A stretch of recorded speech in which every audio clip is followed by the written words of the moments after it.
देखिए 30वां सवाल, दिए गए आवेशों के निकाय की कुल वैद्युत स्थितिज ऊर्जा ज्ञात कीजिए। देखिए जैसे 29वें सवाल में तीनों चार्ज जो दिए गए थे वो प्लस में थे, यहां पर जो चार्ज दिया गया है, फिगर आपकी बुक में बनी हुई है, ये माइनस क्यू चार्ज है, ये प्लस क्यू है, ये प्लस क्यू है। चार्ज अलग अलग हैं, यहां पर चार्ज परिमाण में बराबर है, लेकिन एक नेगेटिव है, बाकी दोनों पॉजिटिव हैं। एक बात, दूसरी चीज ये कि इनके बीच की दूरियां देखिए, प्लस क्यू और प्लस क्यू के बीच की दूरी ए है, ये प्लस क्यू है, ये माइनस क्यू है, इसके बीच की दूरी 2a है, ये प्लस क्यू और ये माइनस क्यू, इसके बीच की दूरी 2a है। तो हमको अब इस निकाय की कह रहा, देखिए निकाय की कुल वैद्युत स्थितिज ऊर्जा ज्ञात कीजिए। वही काम करना पड़ेगा कि तीनों आवेशों को पास पास लाए, चित्र के अनुसार ऐसे रखा हुआ है। अब इनको लाने में जितना कार्य करना पड़ेगा वही कार्य इस निकाय की वैद्युत स्थितिज ऊर्जा होगी। किया गया कार्य तो इसको हम मान लेते हैं, ये Q1 हो गया, ये Q2 हो गया, ये Q3 हो गया।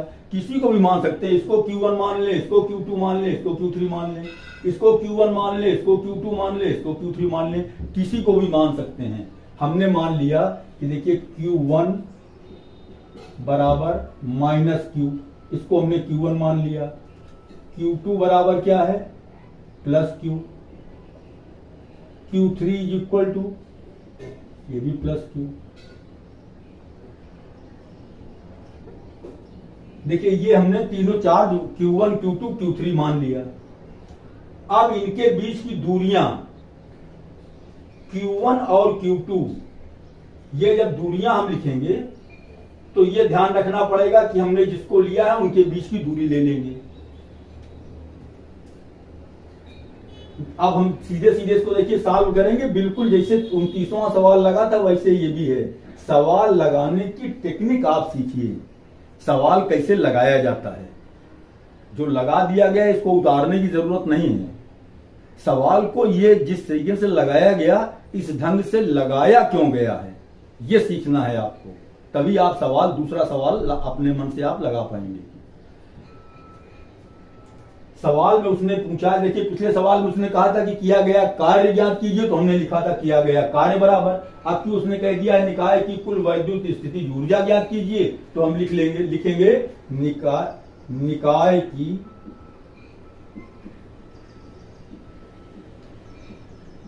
वैद्युत स्थिति ऊर्जा,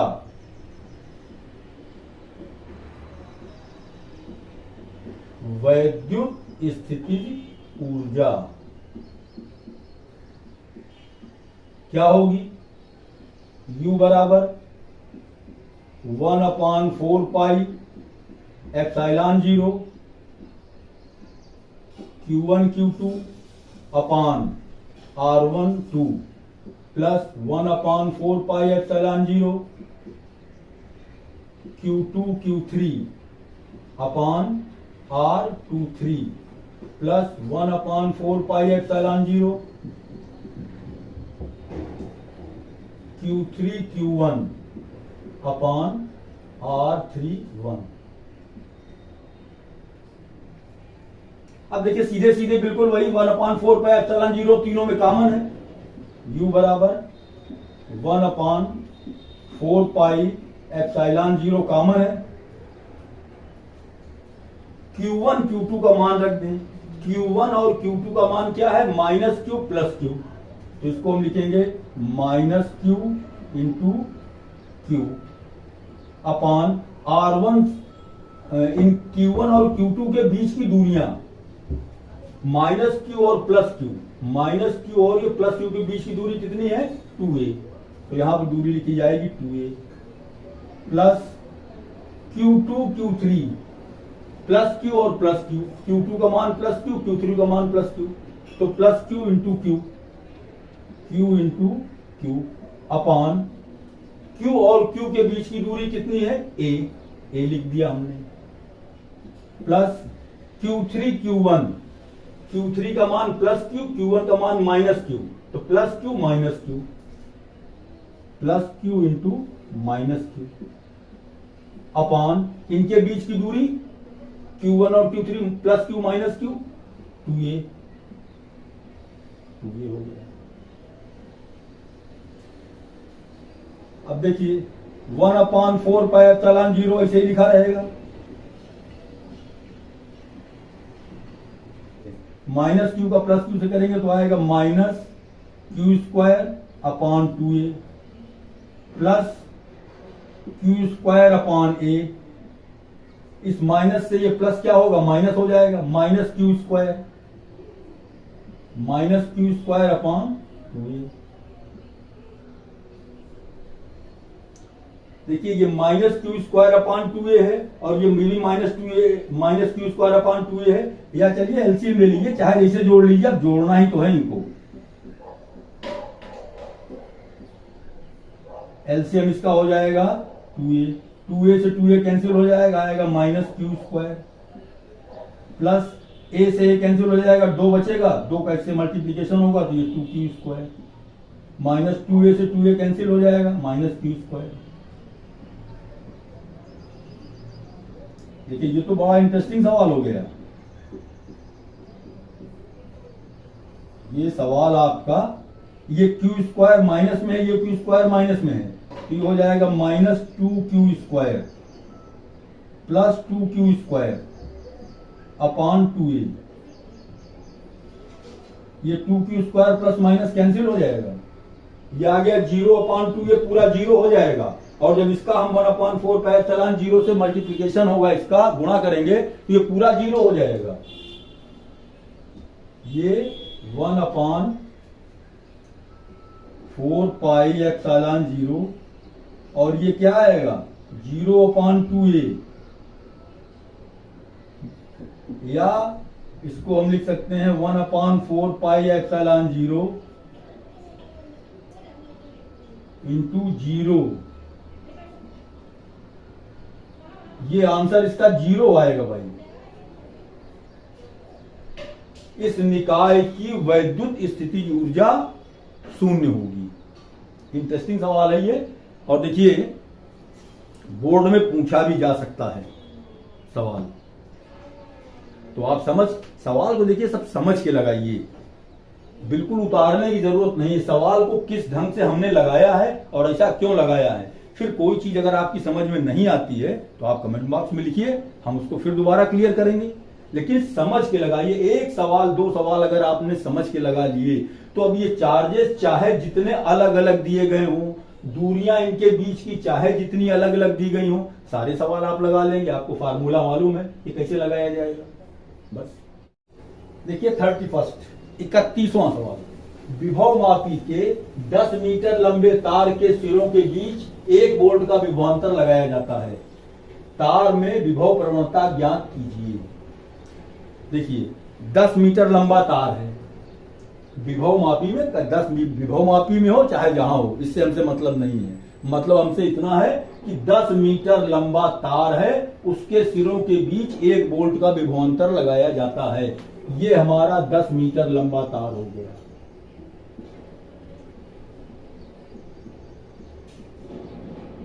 सवाल को पढ़ करके समझिए कि सवाल में उसने क्या दिया है। कह रहा है कि विभव मापी के 10 मीटर लंबे तार के सिरों के बीच, ये 10 मीटर लंबा तार हो गया, ये बिंदु ए मान लिया, ये बिंदु बी मान लिया, इसके बीच विभवांतर पोटेंशियल डिफरेंस कितना दिया गया है 1 वोल्ट। 10 मीटर लंबा तार है और इसके सिरों के बीच विभवांतर मीन्स विभव में अंतर 1 वोल्ट है। पहली बात तो विभव में अगर अंतर नहीं होगा तो धारा प्रवाहित ही नहीं होगी। हमेशा जो करंट फ्लो होता है, धारा जो प्रवाहित होती है, करंट जो फ्लो होता है, वो हाई वोल्टेज से लो वोल्टेज की तरफ, उच्च विभव से निम्न विभव की ओर। अगर इसमें आवेश A से B की ओर प्रवाहित हो रहा है, इसका मतलब कि A का पोटेंशियल, A का विभव ज्यादा है, B का विभव कम है, तो A से B की ओर धारा का प्रवाह होगा। ये बात तो अगर A का ज्यादा है B का कम है तो दोनों में अंतर होगा फिर। अब उसने पूछा है विभव प्रवणता ज्ञात कीजिए, पोटेंशियल ग्रेडियंट निकालना है। तो थ्योरी में आपने पढ़ा है, नहीं पढ़ा है तो मैं बता दे रहा हूं, एक लाइन की इसकी डिफिनीशन है। ये जो डिफरेंस है, पोटेंशियल डिफरेंस, ये पर मीटर कितना होता है, 1 मीटर पे कितना डिफरेंस होता है। अगर इसकी लंबाई मान लिया हमने तार की L है और पोटेंशियल डिफरेंस मान लिया हमने डेल्टा V है, यदि विभवांतर डेल्टा V हो तथा सिरों के बीच की दूरी, सिरों के बीच की दूरी L हो। अब देखिए सिरों के बीच की दूरी का मतलब क्या हुआ कि जो दोनों सिरे जहां पर जिनके बीच का हम पोटेंशियल डिफरेंस निकाल रहे हैं, इनके बीच की दूरी, तो यहां पर 10 मीटर लंबा तार है तो A का पोटेंशियल जितना है, B का जितना पोटेंशियल है, इसके बीच का डिफरेंस जो है वो डेल्टा V है और इसकी लंबाई कितनी है, जो 10 मीटर इसकी लंबाई है वही इनके बीच की दूरी हो गई। तो 1 मीटर लंबाई पर देखिए ये जो पोटेंशियल डिफरेंस है ये कितनी दूरी में है, L दूरी में। ये हमारा जो पोटेंशियल डिफरेंस है, जो अंतर आया है वो कितनी दूरी में आया है, L दूरी में आया है। तो एकांक दूरी में कितना होगा, देखिए L लंबाई पर, L लंबाई या L दूरी पर विभवांतर डेल्टा V है, तो एकांक लंबाई पर कितना होगा, डेल्टा V अपॉन L। विभवांतर कितना दिया गया है, 1 वोल्ट, लंबाई कितनी दी गई है, 10 मीटर, 1/10 या 0.1 वोल्ट, यही आंसर आ गया।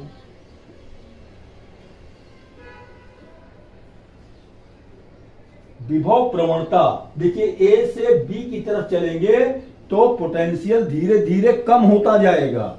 हर एक मीटर पर पोटेंशियल विभव कितना कम होगा, 0.1 वोल्ट।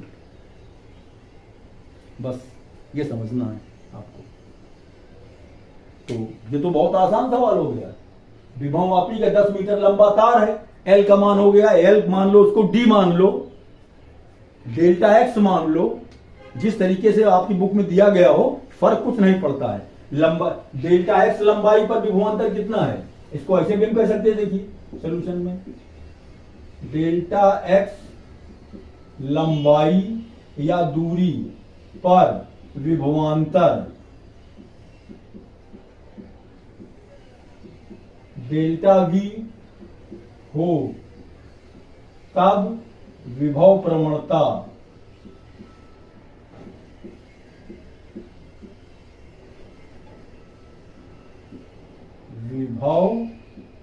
प्रवणता बराबर विभवांतर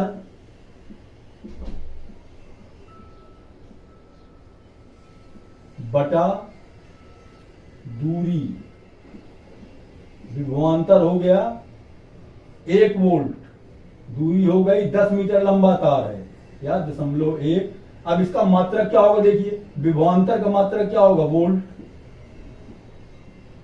बटे दूरी का मीटर।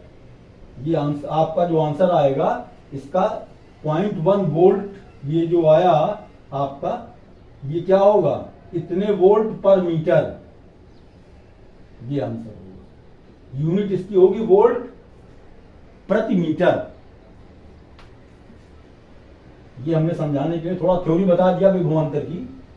अब ये समझ लीजिए कि विभवांतर मतलब हर 1 मीटर पर एकांक लंबाई पर, उसको ऐसे भी कह सकते हो, एकांक लंबाई पर विभव में कमी, विभव प्रवणता हो गई। देखिए 32वां सवाल, एक कूलिज नलिका में कैथोड तथा एनोड के बीच विभवांतर 200 किलो वोल्ट है। एक कूलिज ट्यूब है, उस कूलिज ट्यूब में कैथोड और एनोड प्लस और माइनस कैथोड माइनस में होता है, एनोड प्लस में होता है। तो कैथोड और एनोड के बीच विभवांतर, पोटेंशियल डिफरेंस। सॉल्यूशन में देखिए, सवाल में उसने क्या दिया है, पोटेंशियल डिफरेंस, पोटेंशियल डिफरेंस, विभवांतर।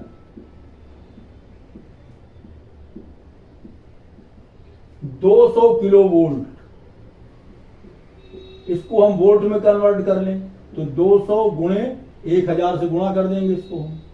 ये हमारा हो जाएगा 2 गुणा 10 के ऊपर घात 3 और 2 5 0, 10⁵ वोल्ट।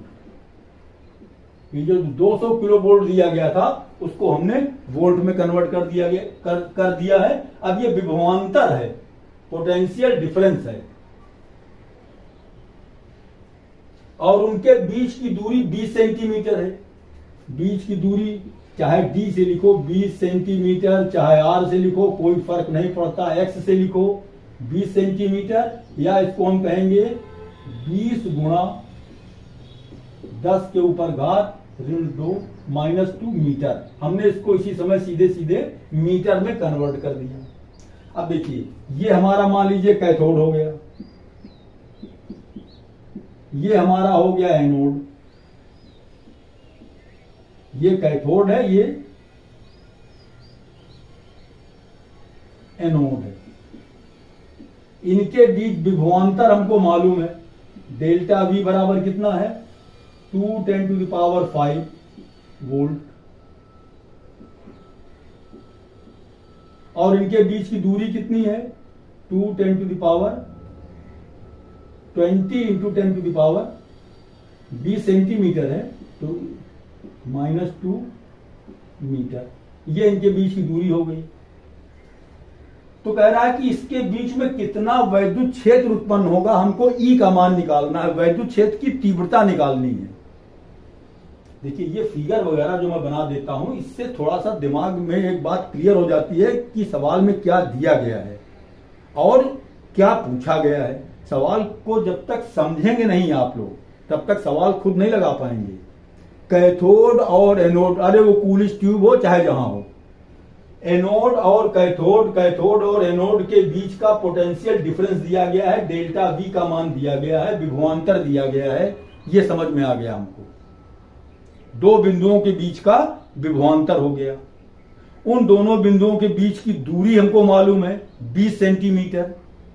तो उन दोनों के बीच वैद्युत क्षेत्र की तीव्रता क्या होगी। अब देखिए, विभवांतर डेल्टा V, विभवांतर को हम डेल्टा V से लिखते हैं, वैद्युत क्षेत्र की तीव्रता को कैपिटल E से लिखते हैं, और उनके बीच की दूरी को x, r या d, जिससे भी लिखना चाहो लिखो। इन तीनों में आपस में क्या संबंध है, ये हमको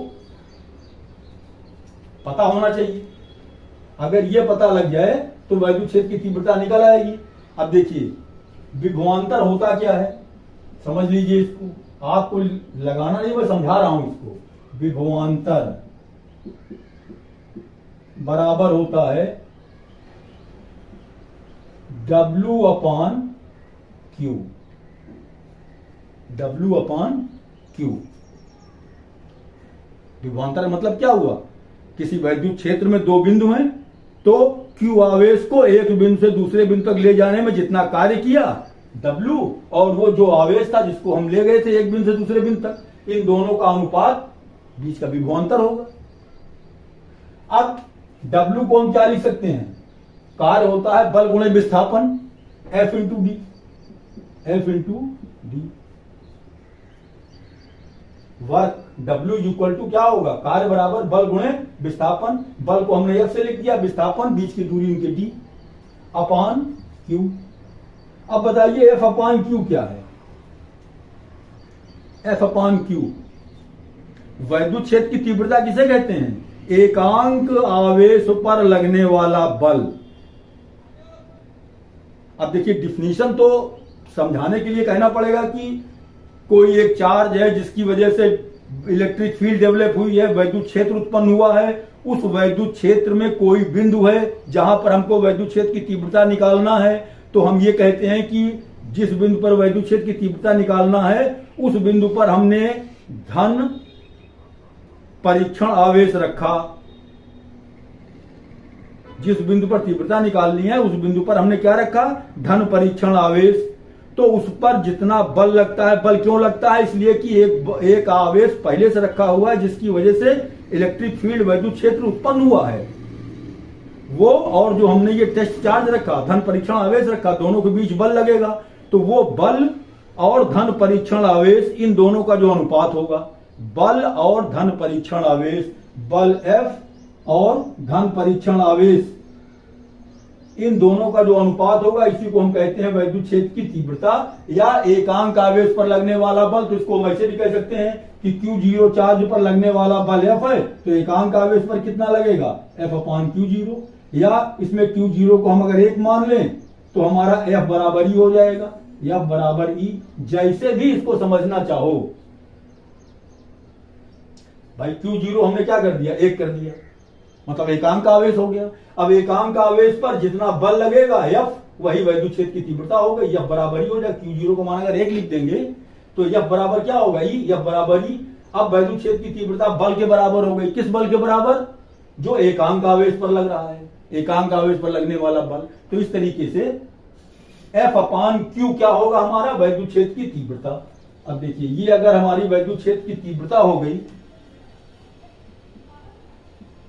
E इंटू डी, और ये विभवांतर V से, तो एक फार्मूला हमको देखिए मिल गया, ये V बराबर E इंटू डी। V क्या है, विभवांतर, E वैद्युत क्षेत्र की तीव्रता, D उनके बीच की दूरी, जिन बिंदुओं के बीच विभवांतर निकाला गया है D, वो उनके बीच की दूरी हो गई। तो V बराबर E इंटू डी। देखिए, ये मैंने केवल समझाने के लिए सब बताया है, बाकी अब आपको जो फार्मूला लगाना है सवाल, ये चीजें अगर मालूम नहीं होगी तो आप लगाएंगे कैसे। हम इसको लिखेंगे सोल्यूशन में, देखिए यह सवाल में दिया गया है इतना हिस्सा।